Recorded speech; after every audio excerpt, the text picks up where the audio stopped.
going on, Jerome's? Isn't it sort of nice that the 2022 version of the Minnesota Fighting Vikings, we're not talking about the draft at week 14 like we were last year, like we were the year before. But taking a glance around what is going on, the current NFL draft order right meow, after week 13 head into week 14, that's what we're going to do today. Also, take a look at the big board. So last year's quarterback class, maybe not so much. This year's QB class, it's going to be looking pretty good. So I got Bryce Young, the Heisman Trophy winner, C.J. Stroud, as well as Will Levis. Will Levis, it's basically Josh Allen.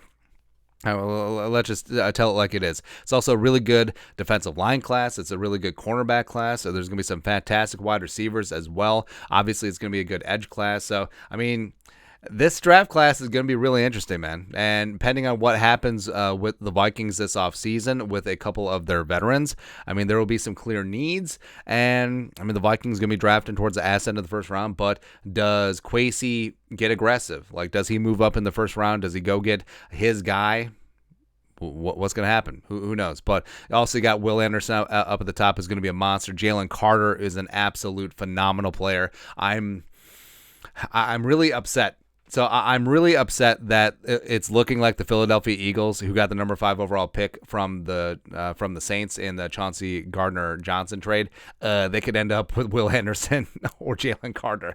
I'm so pissed. I'm just really pissed off. And also, you have later on in the first round, a guy like Anthony Richardson, where he's got the arm. He's got the moxie, he's got the size, he's got the athleticism. He needs to work on mechanics, and I think that potentially sitting behind Kirk Cousins for a year or two, completely being immersed in the Kevin O'Connell system and scheme, breaking down his mechanics, building him back up, having him be a red zone Wildcat-type quarterback, I would love it.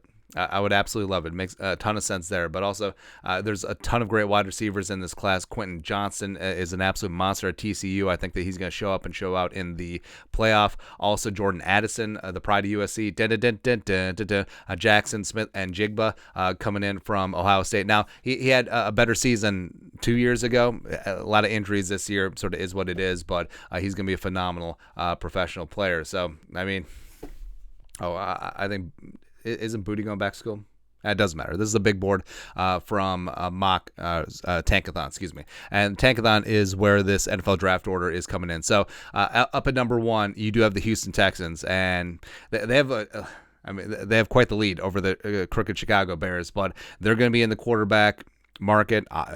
They'll have their choice. Will Levis, C.J. Stroud, Bryce Young, whoever they want to go with. But is the current regime going to be there? Is Nick Cassera going to be the GM? I don't know. Chicago at 2. So they got Fields in place. But this would be a perfect spot for them to potentially trade down if a team wants to come up and get the other quarterback or one of the remaining quarterbacks after Houston obviously goes QB at number 1. And then you got Seattle. I like Geno, but he's not the future. So potentially getting your future franchise quarterback in this spot, and also you have another first-round pick and a second-round pick and another second-round pick from the Broncos. You're sitting in a good spot here. The Rams just completely imploded this year. When they made that trade for Stafford, they were expecting that their first-round picks were going to be at the ass end of the first round. Not so much. So Detroit's actually looking good. So they got their own pick, number 15 currently, and they could have a top 5 selection there. And depending on what happens, maybe they trade up, maybe a quarterback falls, or maybe they pair up Aiden Hutchinson with Will Anderson, or they get Jalen Carter, which would just be gross. Just be gross. Or Keely Ringo would make a lot of sense there, as well as or Quentin Johnston with Jamison Williams and Amon St. Brown. Oh, baby, you got a stew going. Then, of course, we talked about the Eagles. Stupid Eagles and stupid Howie. Stupid amazing trade. Stupid Saints. Why'd you do this to us? And then got Carolina. Could this be the spot for Will Levis? It would make a ton of sense. Jacksonville has a lot of needs. Quarterback is not one. Do they go cornerback in this spot? Do they go defensive line? Do they go offensive line? Would this be the spot for Skornowski from Northwestern? Possibly. Arizona, oh, man. Wide receiver would make sense. Arizona's got a lot of needs all over the place. Indianapolis. Indy is sort of stuck where the top three quarterbacks, Levis, Stroud, and Young, are probably going to go before they're on the clock at 9. Well, currently, again, this is currently ahead into week 14. So could they maneuver?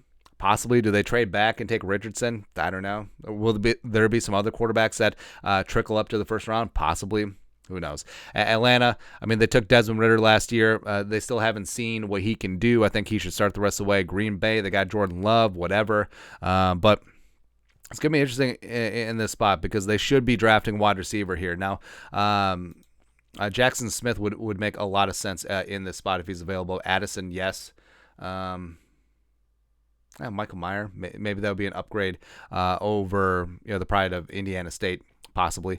And they got the Raiders, and then you got Houston double dipping currently. And now this pick was a lot better when Cleveland was asked, thank you, but the Browns are trying to get off the turf. But Houston, with the number 1 overall pick, almost seems like a lock at this point. And then having a pick potentially in the teens, that's a nice get in the Deshaun Watson trade. Steelers at 14.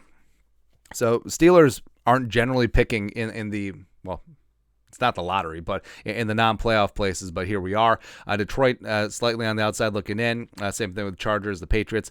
Do the Patriots trade Mac Jones in the offseason? Do they roll Bailey Zappi? It does seem like the offense flows better with number 4 in there as opposed to Mac. Heineke, I mean, I like Heineke. Is this where we start talking about Anthony Richardson territory? Although I think it would be a disservice for him if he had to play right away, but sort of is what it is. Tampa Bay, could they be in the market for a quarterback? Tom Brady is a free agent this offseason. Do they try to get Aaron Rodgers? Who knows? Seattle.